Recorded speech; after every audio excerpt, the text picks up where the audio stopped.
Donna is going to be our guest today, Donna Kelly.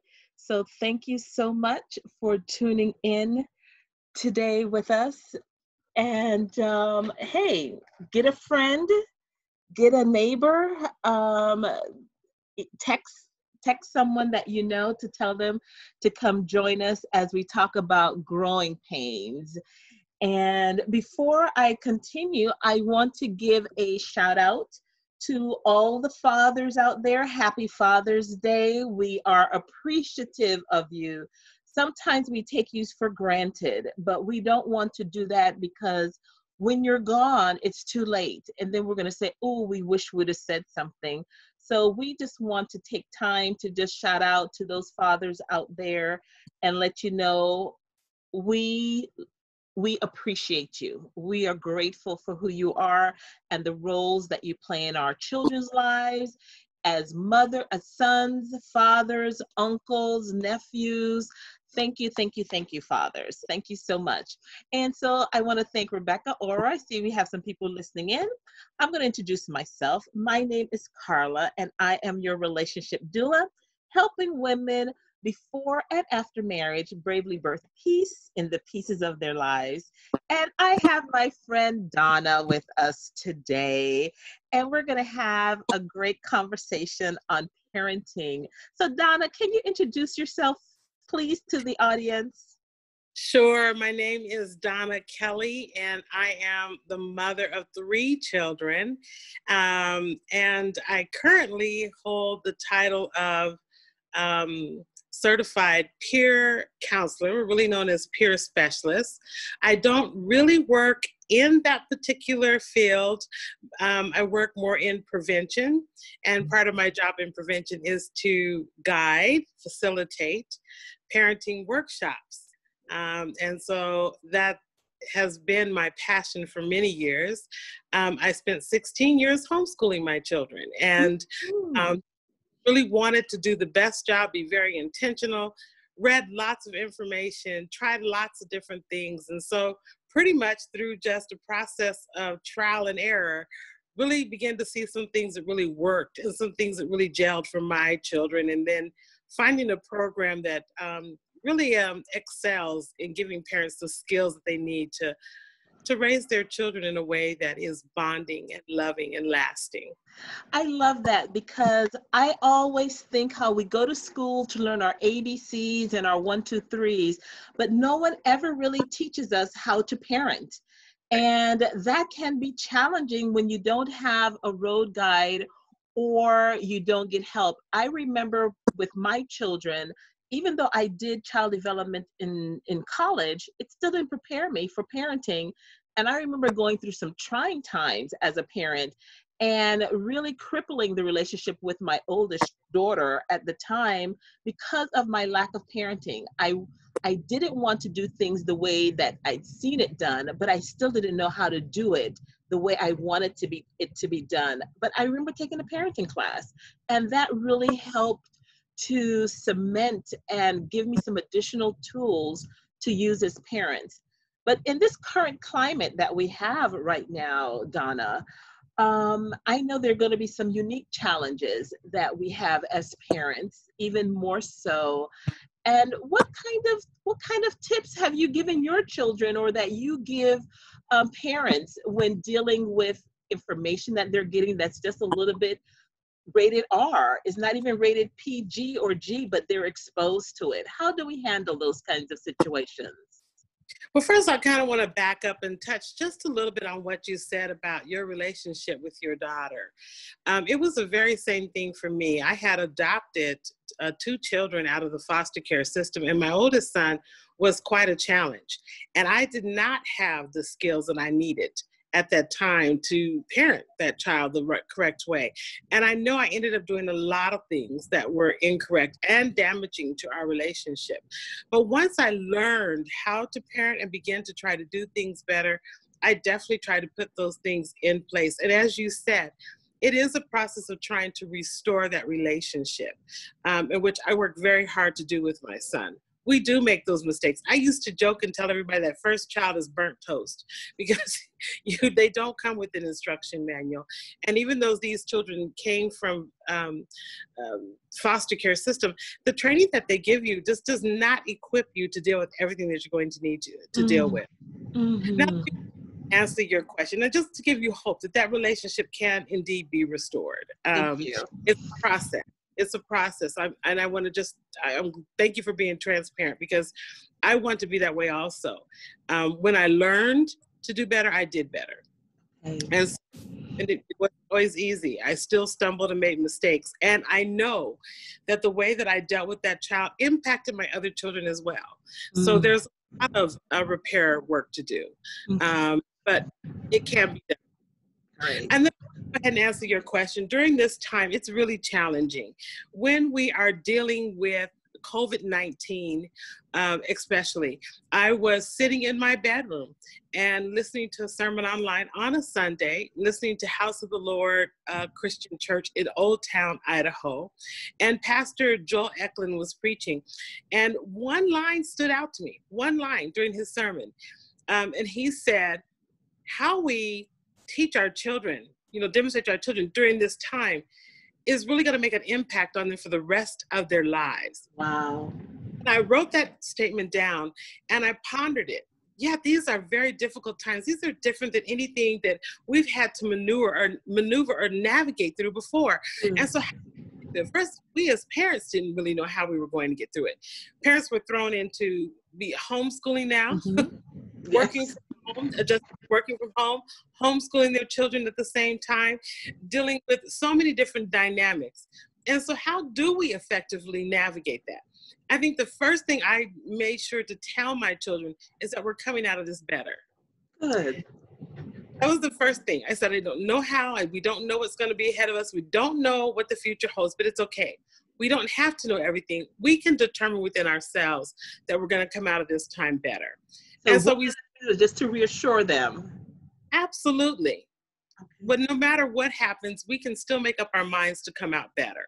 And we sat down and began to brainstorm and talk about what that would look like. Well, it means we're going to eat better. Okay. So what does that look like? Now, keep in mind, my children are older. So you're going to have to do things that are age appropriate. But we decided we're going to eat better.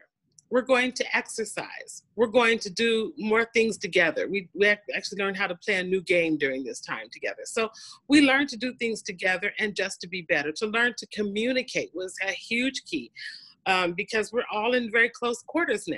And how do you get on with trying to get space? And we would actually I'd take myself and one of my daughters out for a long drive, just driving, to give the other child time alone in the house. That is so important. I'm glad that you said that, Donna, because time alone, especially if you're an introvert, you need time alone from your family, your mom, your siblings, just to catch yourself. It is very overwhelming. I like that. Yes. And just even the noise of even knowing other people in the house, it still can be distracting. So just to get out for a couple of hours and give that other person the time alone in the house. And my oldest daughter is old enough to drive, and she would do the same thing for me. And I just relished those hours and time alone that I had in the house. So that was really important, to have that alone time. I like that. So I know we were talking about the different things that could be happening during this time. One of the things I know about you is that you're a master gardener. Is that correct? That is. So I know during these kinds of times, that is something that even if somebody just have one little box, you don't even need to have land per se to do an activity, to do that, help people get your frustration out. I know for me, pulling weeds is very therapeutic. Just in my grass, it's very therapeutic. So how has just being in your garden helped with, and even for your children, for parenting or just handling these growing pains? Well, I tasked Bethany during her time of homeschooling to actually start growing plants for our garden.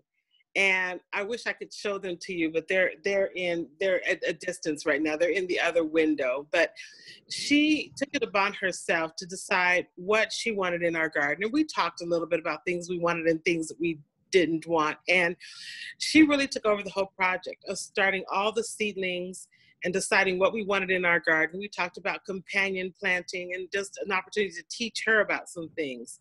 But she took over that project, and it kept her during those days when it was really hard, when she would be tempted to get bored. She had plants to care for. She watched different type of plant came through the soil and took note of that, and saw how some plants she couldn't pluck the seeds, like with pumpkins. She had to allow them to pop the seed off themselves. And she's so amazed at how she'd go to sleep and the seed would still be on, but when she get up in the morning, it had popped the seed off. So her being able to learn and go through that process was really important for her. I like that. And I like that. And Aura said she liked that about time alone is precious. So we all can appreciate that.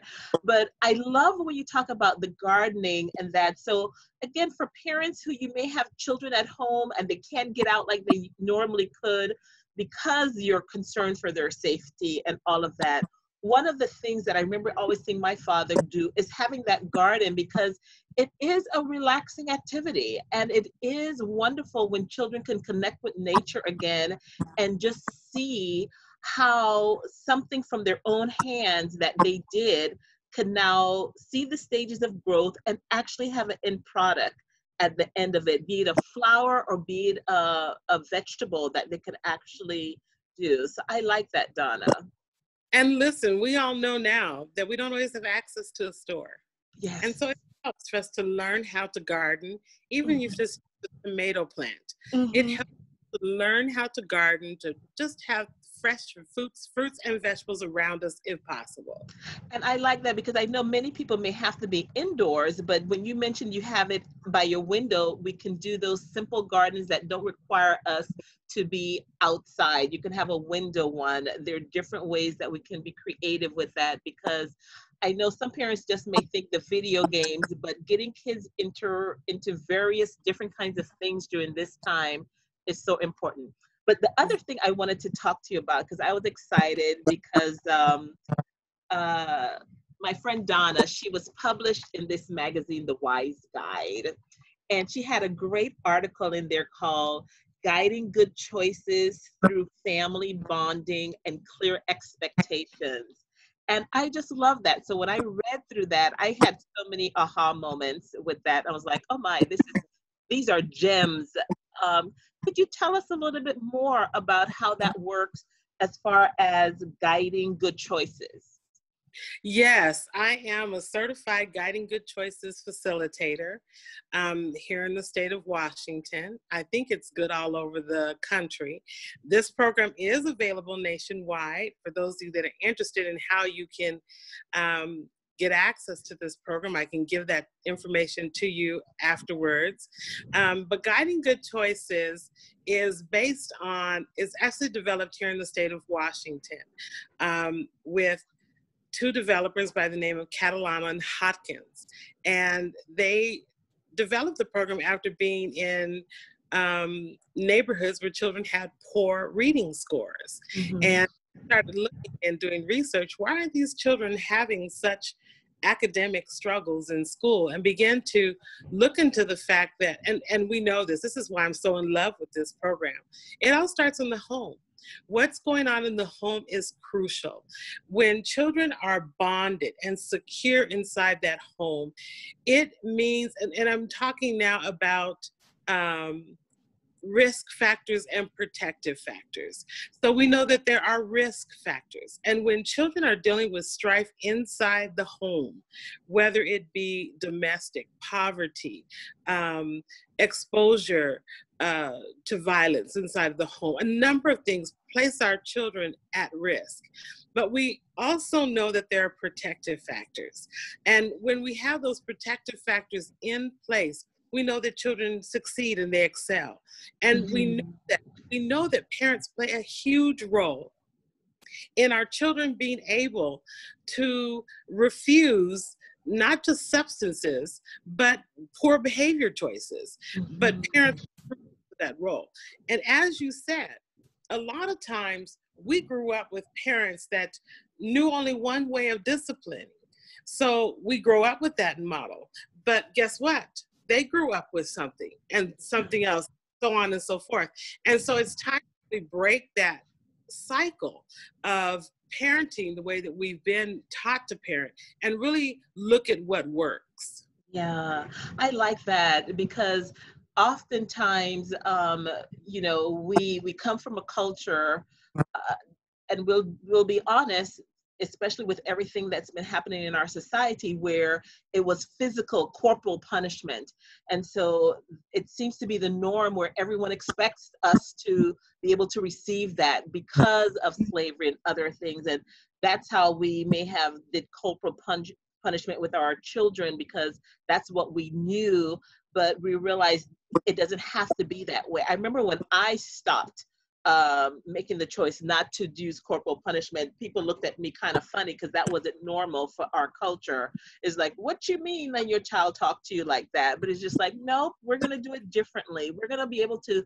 dialogue and have conversations to have that kind of a different outcome so that they don't realize that this kind of behavior is acceptable and therefore will not accept it from anyone else. Because if you accept it from your parent, you just assume this is how you're supposed to be treated. And that kind of begets other kind of behaviors when you have that kind of a corporal punishment that that's there. So thank you for touching on that.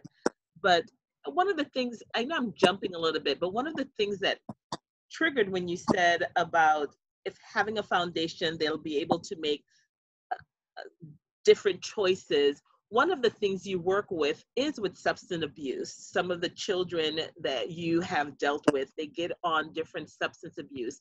I know for different things that are happening right now in our climate, parents maybe have to be extra watchful because their child may turn to a controlled substance or drugs or something to numb the pain or to forget. What kind of things can parents be on the lookout for? What kind of red flags or different things may happen that will give a parent an idea that something is amiss, and what resources could they tap into? That's an excellent question. Again, I want to back up for just one moment because I get that pushback all the time, Carla, about parents who want to spank their children. And I don't address that in the class. That is an individual decision. However, I'm here to give new skills. I can only tell you for me, once I learned that spanking was not the right way to go, first of all, that it's a slave mentality. That spanking, that whipping came from, we cannot understand any other way than if we are driven by pain. And so you have to understand the basis for where that came from. And then that our children are able to understand. That's the other thing. Guiding Good Choices has parents to identify consequences for our children when they don't hit or meet our expectations. Mm-hmm. And that are already talked about with the child.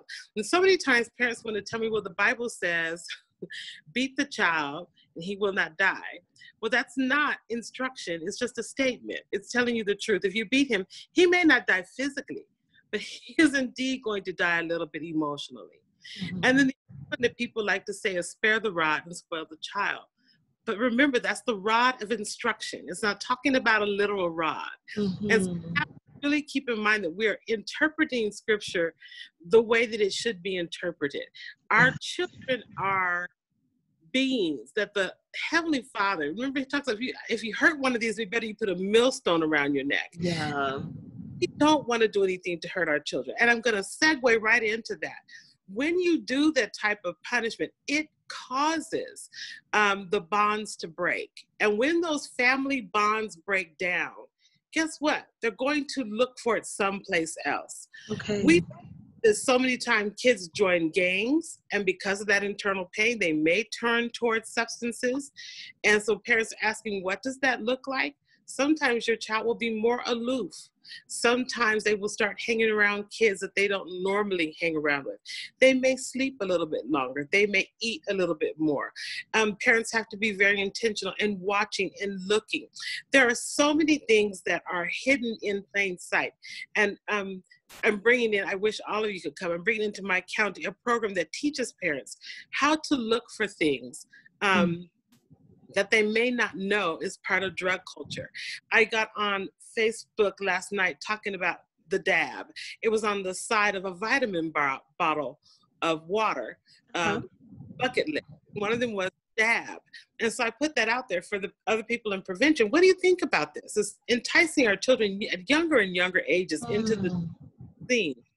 And a lot of parents did not know that dabbing is actually a form of taking in highly concentrated marijuana. It's THC, it's hash oil, and it's formed into this waxy looking like substance. It looks almost like earwax. It's called wax, shatter, butter. And kids take that and ingest that high level of THC marijuana. Is called dabbing. And so where that move comes from is that usually when you inhale that amount of THC, you end up coughing. And that's what that dance is mimicking. It's not. And so many parents just kind of are so unaware that there's a drug culture out there. And sometimes our kids are innocently participating in that. They don't really what it is they're doing. But indeed, parents do need to educate themselves. I said that is, I'm glad that you do that, because again, my children are adults now, so I am not that aware of different things that are currently happening with the younger set. But I realize that many times things start off as a code for them, and they know what the meaning is. And as parents, you say or do something, and they're just like, oh yeah, we're clueless. So definitely learning to be aware and keep yourself abreast of what's happening, or any changes in your child would be so important. And so yes, the comments on Facebook, they love what you said about that first child.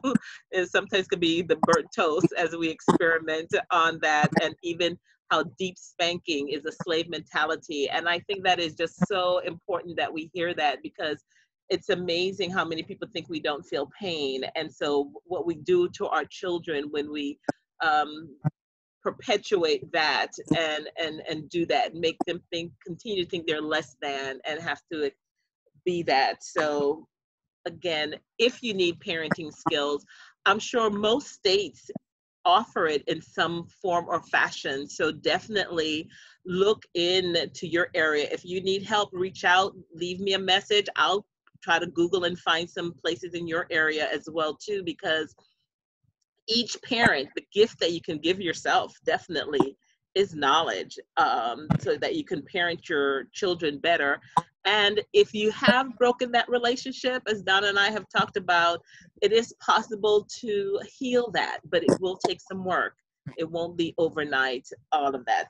Okay, so we were talking about the Guiding Good Choices and what they have there in your community and what you've been having.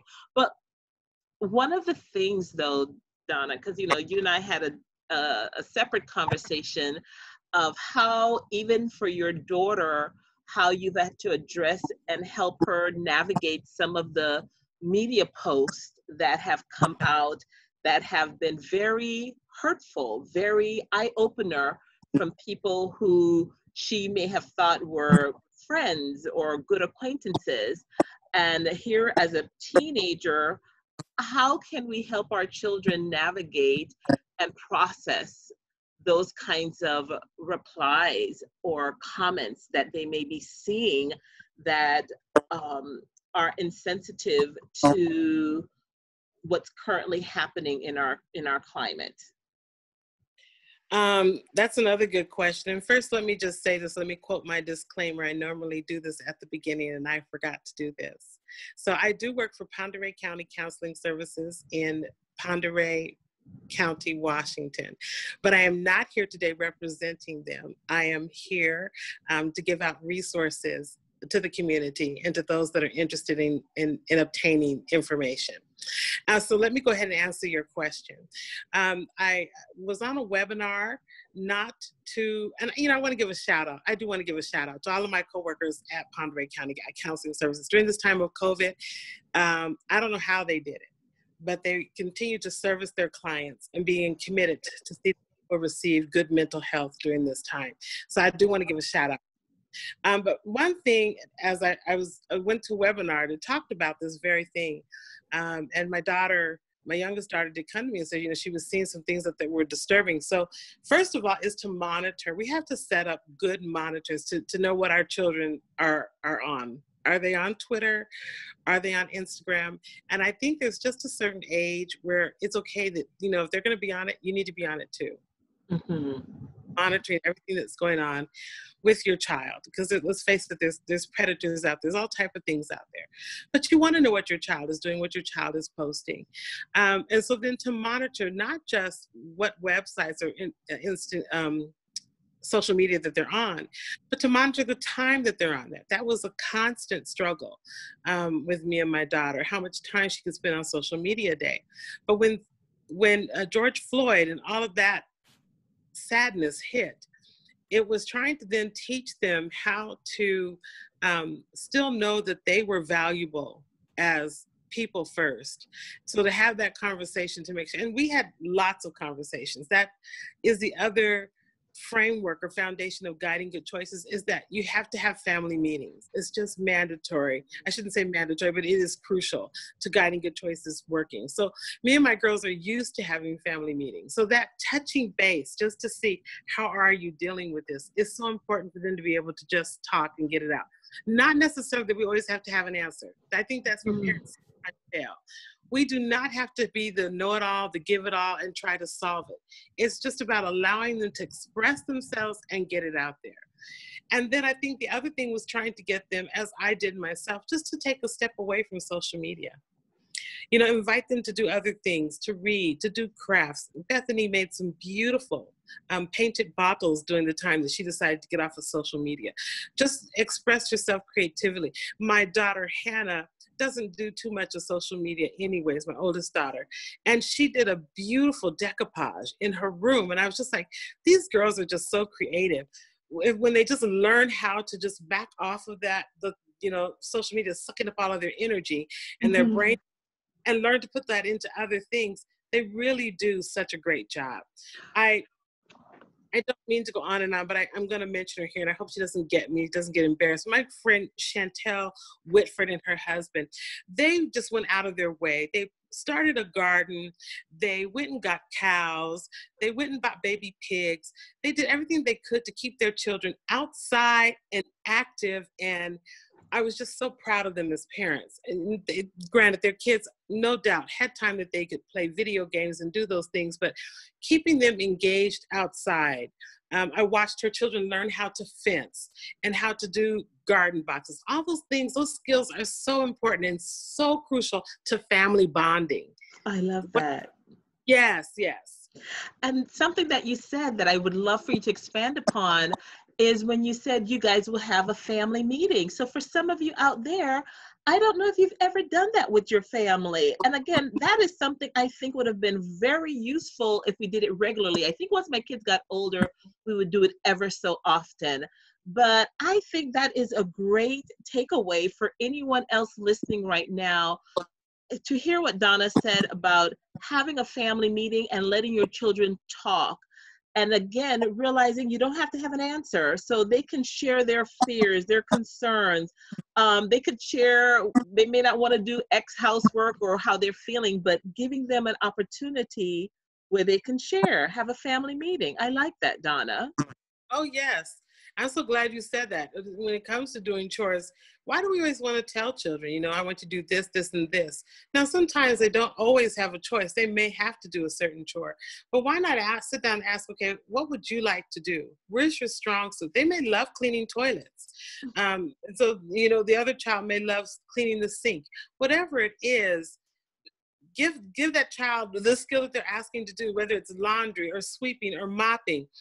And then the thing that I think we as parents leave out so very often is that we need to teach them. It's actually coming alongside them and showing them how to do it, modeling for them, asking them, do you have any questions now on how this is supposed to be done? And then not just leaving it there, but we need to come back and again, this is all part of guiding good choices. We need to come back and monitor to see that they did what we asked them to do. And then we give them consequences. And here's again where a lot of parents don't believe in this. But not just negative consequences, positive consequences. It doesn't have to be anything that costs a lot of money, but good job, well done. Here's, what do you call a Pokemon or whatever these kids and they want. It doesn't have to be anything of an expense, just what they value. Talking to so many youth in our community, I love them. What they ask for, just little things. They don't ask anything huge and extravagant. They just want little things. And so I think if parents could just glom onto that and know that, hey, I need to give them positive feedback. So many parents want to say, hey, the reward for doing what you're supposed to do, is feeling good. But be honest about it. You go to work every day and what do you get? You get a paycheck. Right. So you want reward. You want that reward. Because, even me as an adult now, I give myself rewards. And it's so funny. I gave myself the disc personality. And so I know what my style is. And the bottom line is I need little rewards. So literally cleaning the house is not my strong suit. But I'll put a little timer on and say, okay, I'm going to do this in an hour. And after I do this task, I'm either going to give myself the pleasure of playing one of my little games or doing such and such. So I have to have an incentive, even as an adult, to tackle some of my tasks around the house. So I can see where it makes sense for a child, even if they say, oh, a positive thing is like, oh, I get 30 minutes to myself without my little sister or big sister around, whatever it is that they could enjoy doing. So I love that you say that the consequence can be a positive one and it can be a simple one. It doesn't have to cost money. So guys out there with families, have family meetings. And I think this could still work well if your children are gone. You can have a teleconference family meeting just to know what's happening in their world. I had one parent that did just that. All of her children were grown and out of the nest, but she wanted to take guiding good choices for the children in the community. And she turned around and used it with her own adult children, and it worked. They loved it, that family meeting once a week where they would all just get together on a Zoom meeting, and they had it didn't last very long. They just got in and they checked in with each other, and it's been invaluable. Thing that I kind of wanted to touch on, Carla, it slipped my mind just that quick. Okay, well, if it comes back to you, if it comes back to you, just hold up your finger and I'll segue to you right away. But one of the questions I wanted to ask and just have a dialogue, because again, with the different things now you have some parents that are a little bit concerned for their young boys, especially, and their girls, to go on and about in this climate because they're afraid if something is going to happen to them. How can they navigate that and handle those kinds of fears that they may be having, and still get over to their children that the caution that they may have to have as they go about? Donna, do you have anything that you can share with us? Absolutely. And I did remember what I needed to say. I hate keeping to jump back, but I wanted to tell you that that's the thing I love about Guiding Good Choices. I'm such a fan, is that they actually help parents to identify ways to reward themselves when they do a job well done. So if you have family conflict, and we teach parents how to de-escalate situations, how to walk away, and then how to address it and come back with I statements and feeling statements. And when they do that successfully, we have them identify ways to reward themselves. I'm just so tickled that you're already doing that. We do ways to incentivize. So I love this program. I'm in love with it. I think they know I'm in love with it. Um, I've been facilitating now for 6 years, and every group I absolutely adore more than it's just, I love the parents and the empowerment that they walk away with. But let's talk about that, because, I was not only scared and afraid with COVID, I actually had people contact me from out of state and ask me, well, what do I do when I have this underage child that won't stay in during COVID-19? They're going out and possibly coming back and exposing us. And so I had parents dealing with those very real situations. They were under 18, but they could still drive. Right. And they just stay in the house. So I was dealing with those situations and trying to help parents to set up boundaries and for youth to know why it was important. And that's the conversation I've had. I failed. I'm going to tell you that right now. I failed. I had to rely on one of my guy friends to kind of bring me back center on this, because Hannah, my oldest daughter, wanted to go to the protest in Spokane. And I was a little leery about that because of all the unrest that have happened in all the other cities. I just didn't want her caught up in that. I said, Hannah, listen, there'll be plenty enough time to protest. Now is not the time when we have all of these counter groups down there that are causing all of this problem. I'm really worried about you. I want you to stay home. She just refused. Mm-hmm. And so I was just like, point. I think she could probably sense that. Where I was going to tell her, you can't use my car. But she was one step ahead of me. She had friends come to pick her up. So now I was really beginning to feel powerless in the situation. So I'm telling you, this was not a proud parenting moment. And we have since talked about this, but I began to threaten her. Mm-hmm. I said, if you go down there and you get arrested, I'm not going to come bail you out. That was not a proud parenting moment, but I was very fearful. Out of fear, right. Mm-hmm. And since then, I have learned from that situation a couple of things. Number one, fear is not from God. It's not giving us a spirit of fear. And it's about empowering our children and to teach them to be safe.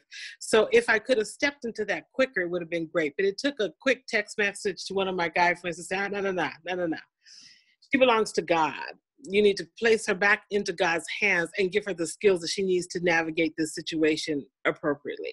Mm-hmm. And that's what I began to do. Listen, Hannah, stay with the people in your group. Do not get lost. If you should become separated from them, come up with a meeting point. Park your car in a direction where it's automatically heading out of downtown, so you don't have to loop around to get out. I just began to give her all of this advice, of course, that I had from attending protests when I was to have ID on you and all these things, right. Forget sometimes. We forget. So I had to give her those skills that she needed to be able to navigate. And guess what? She came back just fine. Okay. And, I like that. And then even Rebecca was saying about that de-escalating is important. So even for these kinds of situations that Hannah and others, and we talk about guiding good choices, some of the skill sets, that's one of the best gifts we can give our children is learning how to de-escalate a situation. And I remember trying to teach those skill sets to my girls, because we know that you can either pour gasoline on a fire or you can pour water on it. And one or the other, it can either burst it up or it can douse it. And that's a skill set that I think each parent, if you don't have that, you need to learn it. And if you know how to do it, teach your children how to do it, because when dealing with other people, we need to know how to de-escalate, because that's what our law enforcement is supposed to be skilled in, de-escalating, but not everyone is skilled in that way. And so this is a tool that you can have in your personal arsenal that will serve you well. I like when the scripture says you can catch more flies with honey. Not that I want to catch flies at all. But I get it, so learning how to de-escalate is so important, because there's some people who like to instigate. So they may know that they want to push your buttons, but if you know that and you can read it, you can give it opposite. result. Go ahead, Donna. No, absolutely. You're right on it. You're right on it. You can just keep right. It is a skill. I have to constantly practice that skill because I am 0 to 100 in about 2 seconds. And my kids watch to be become better at this skill, especially when it comes to my kids. You can pretty much do whatever you want to me, but when it comes to my children, it's a totally different. Mm-hmm. I know another side of you, another personality comes out, huh? A whole nother side of me comes out, and I'm not proud of Mm-hmm. done, but I felt them to be necessary. My whole philosophy on that is children don't ask to be here. So, if you have something that you need to come and come talk to me, Mm-hmm. do not address my children. Mm-hmm. Anything that would cause them any type of harm. Just deal, children need to be dealt with the utmost respect. And I try to do that with other people's children as well. I just don't approach them. If I have something I need to say, I will approach the parent. Mm-hmm. I don't chastise or reprimand other people's children for anything. I Mm-hmm. that with the adult. And again, that is wonderful to hear, because again, a child doesn't have much say or control. So again, you're going to the person who has the control over it to do it. Because I still remember when I was parenting my children, I tell people that I learned to lie early in life. And the reason how I learned to lie early in life, because my parents and others would make me say, I'm sorry. And I wasn't sorry, but I knew to avoid a spanking, let me lie and say, I'm sorry. So one of the things that I wasn't going to do for my children was make them say they're sorry when they do something. I would ask them, are you sorry that you did it? Sometimes they would say yes, sometimes they would say no. So I would then say to the person that they may have heard, or even their sibling, and say, you know what, I'm sorry that she did this to you. And hopefully when she's sorry, she will come and apologize, because I didn't want my girls to learn to just lie to pacify. And that's how some of us do life. Even as adults, we can't have meaningful relationships with others because we tend to give that answer of lying. And I didn't want my girls, as they grew up older, to just lie to me because that was the easier way out, that it was okay, that I could handle the tough conversations. I can handle them telling me they don't like such and such without a fear of them getting a backhand slap, that back in the day, that's what you may have gotten if you said something that your parents didn't want to hear. I was like, I need to hear what you're saying so I can help guide you. Just like you're saying, guiding good choices. How can I guide my child if I don't know where their mind is, what they're thinking? I still remember, I'm sharing a little bit too much, but I remember one time when one of my girls was looking at some inappropriate site on the internet. And so her older sister saw her and came to me. And again, some parents will go all berserk, but I just says, tell me what you saw and what you thought about this. And then I proceeded to explain to her that not all those images that you see are people willingly doing this. This is stuff that some people have no choice in when they're doing this. And some people are feeling desperate. And how would you feel if someone was forcing you to do this? So we had a whole beautiful conversation about pornography and what's its impact, so that there was no shame to it, but just letting you know what this looks like, so that you don't have to, that it's normal to be curious, but let you know what the other side that you don't see about, that you may be curious about. So again, building those foundations, building that so that you can talk to your child when they're experiencing bullying at school, pressure to take drugs, pressure to have sex, whatever that is, pressure to commit a crime.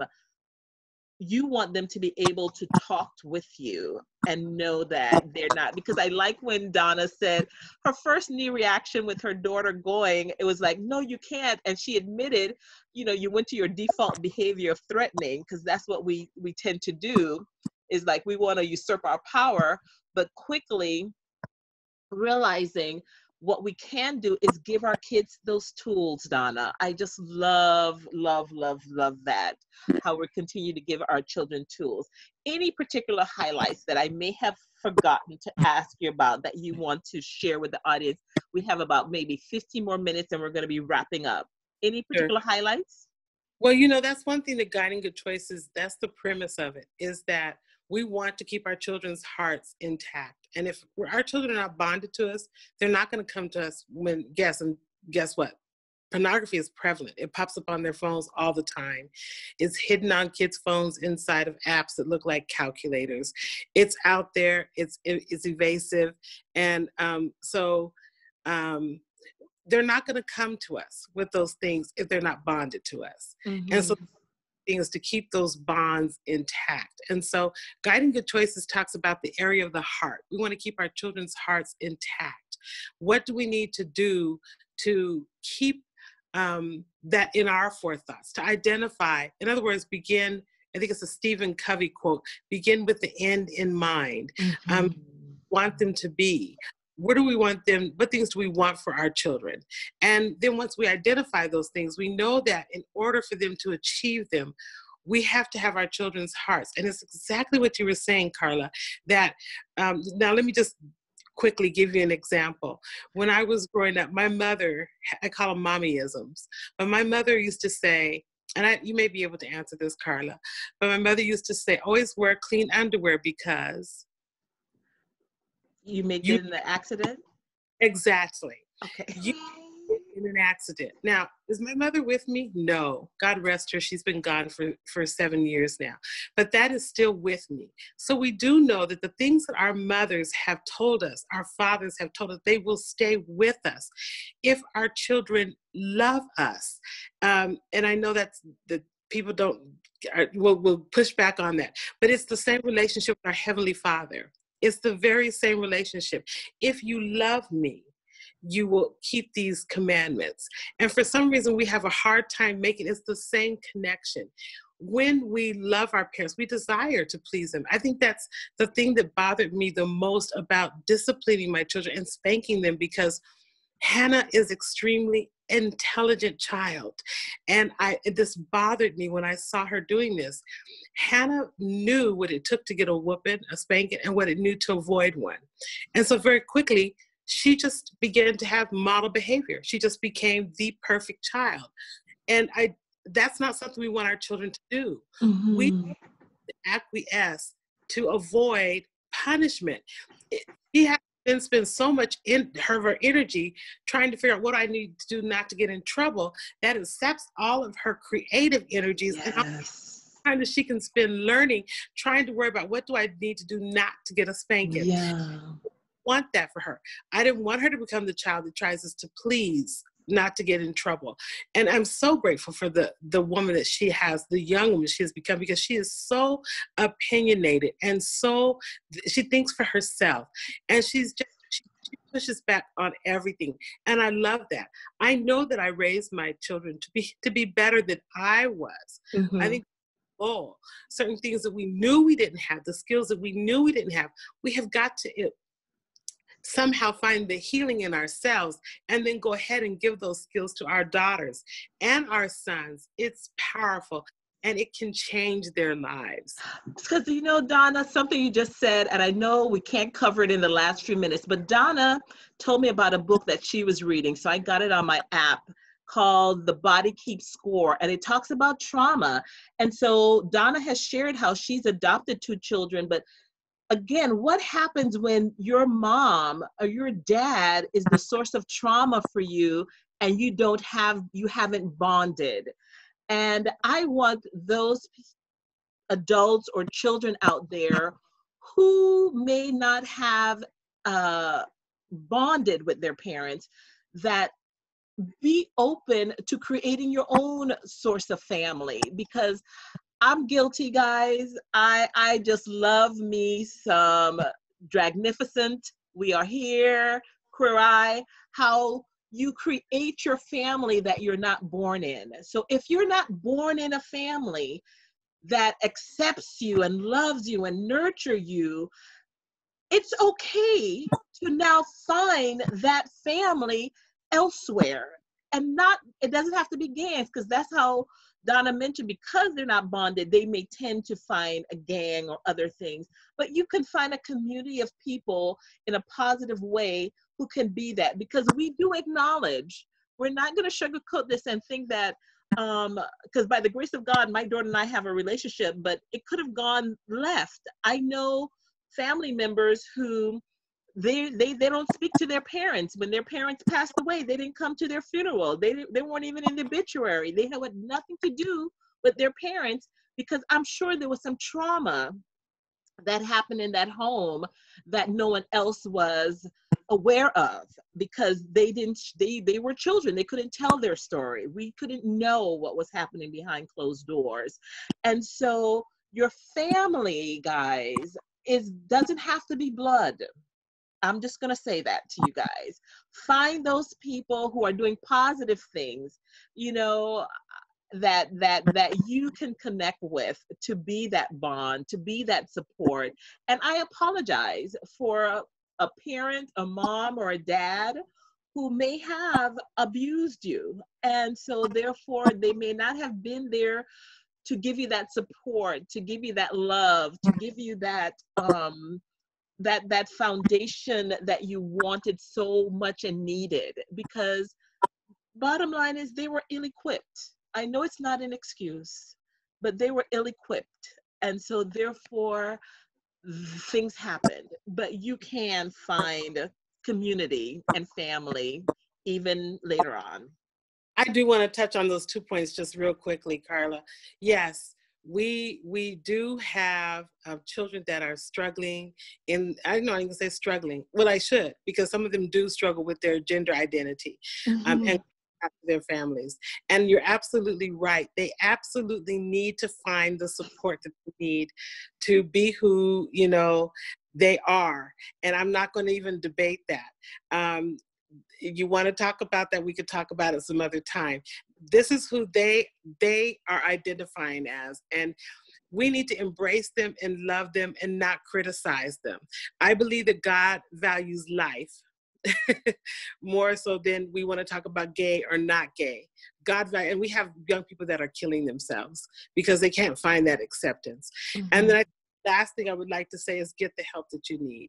Your children need us, need me, healthy, whole. Get the help that you need. Yeah. African Americans so much will stick with that taboo of getting mental help. You know what? Get the help that you need. There's so many ways you can get it. There's telehealth now. You don't even have to leave the comfort of your home. But find, you know, take the time. Not every counselor is going to fit.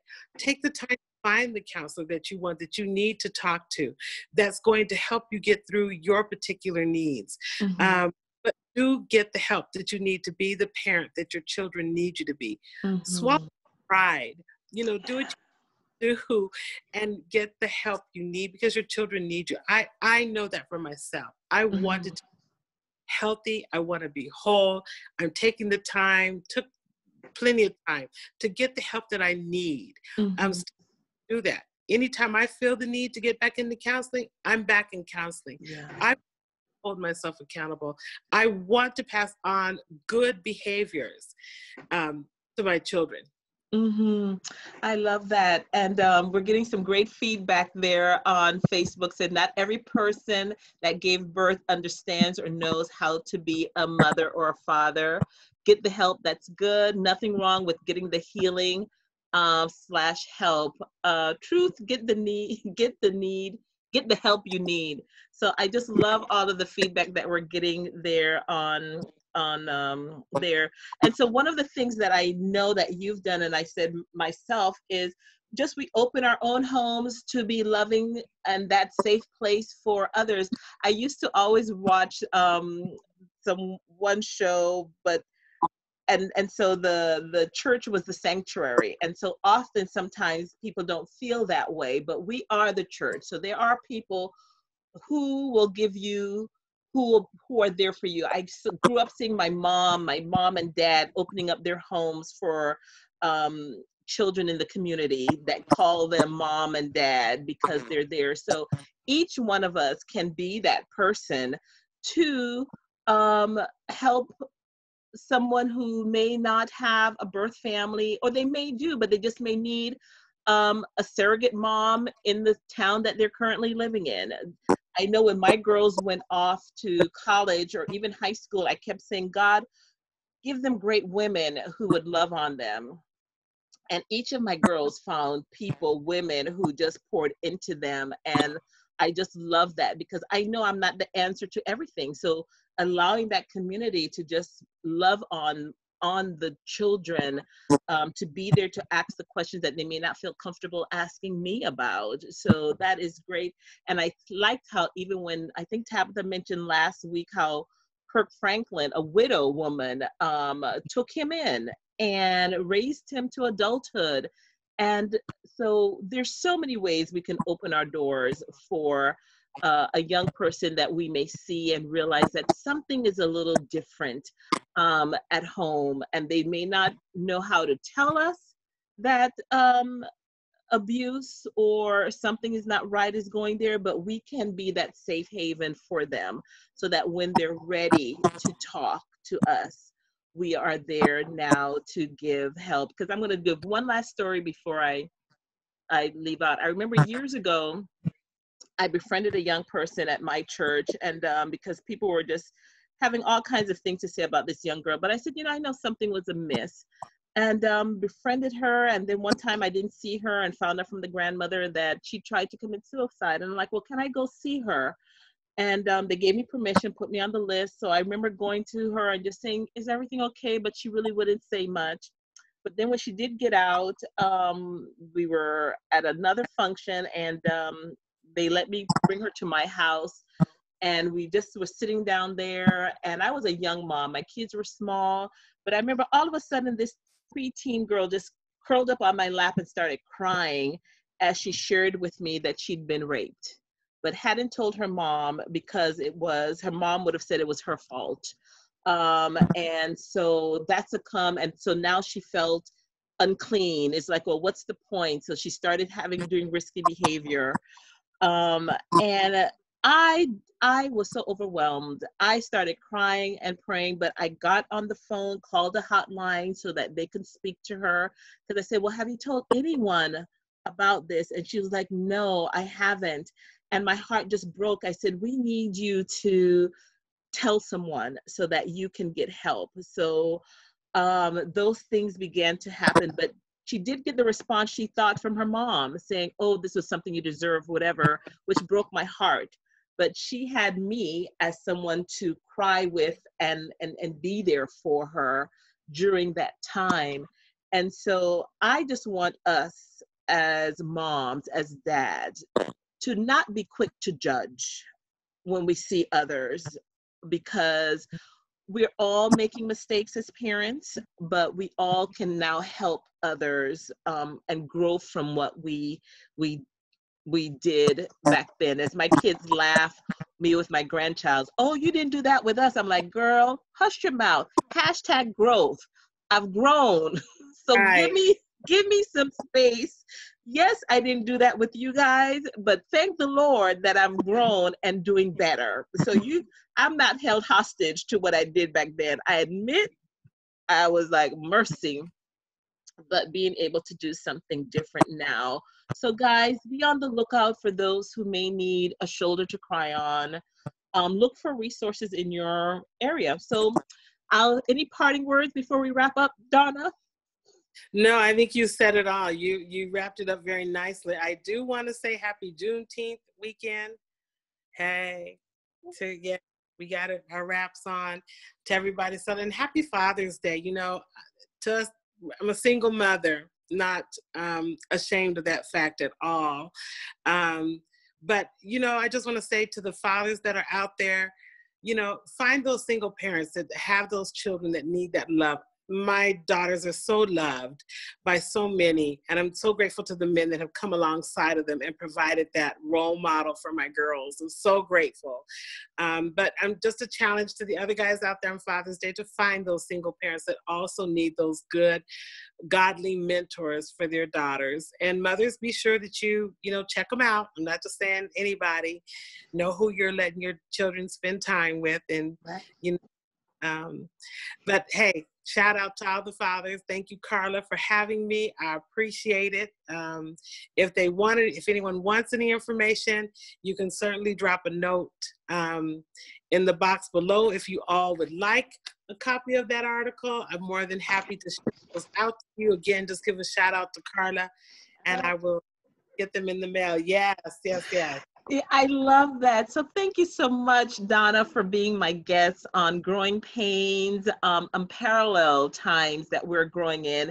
This generation were born during 9/11, and now with COVID-20 graduation. And so there are going to be some unique needs that we're going to have to be able to equip and deal with our children that are coming along. But we don't have to do this alone. We can get a community with us so that we can now share this information with everyone. So I too want to just shout out Juneteenth for the fathers out there. I still remember from my dad and others, my dad didn't play. I learned how to change a tire. Now, I didn't learn how to change my oil change, but I do know how to change a flat tire. And so there's so many other things I appreciate from my dad, my husband, and even my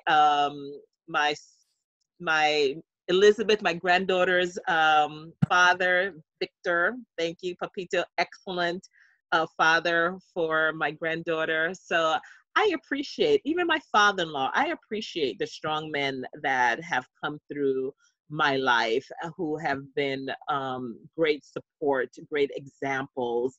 And I just love this. So we want to thank everybody for tuning in. Feel free to share this with any parents you know. Any resources that you need to find out about, you can send me a message. I can get it along to Donna, but we're grateful for you sharing your Father's Day afternoon with us. My name is Carla.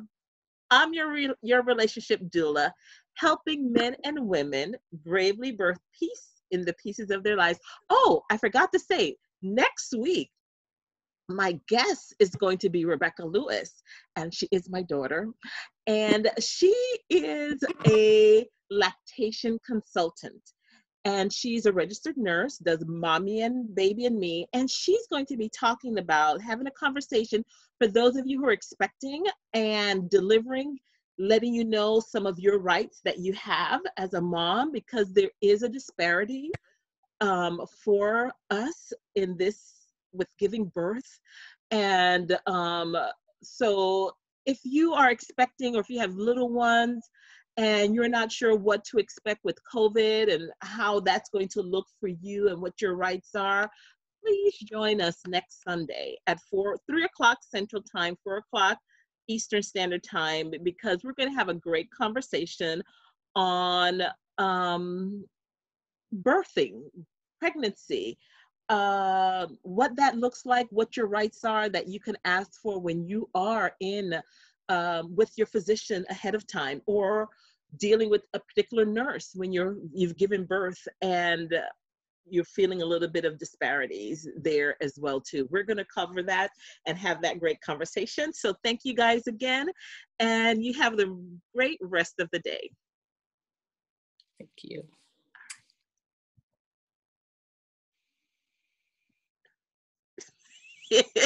Yeah, y'all, when okay, good. All right, it stopped that part. As I told them, I just have a hard time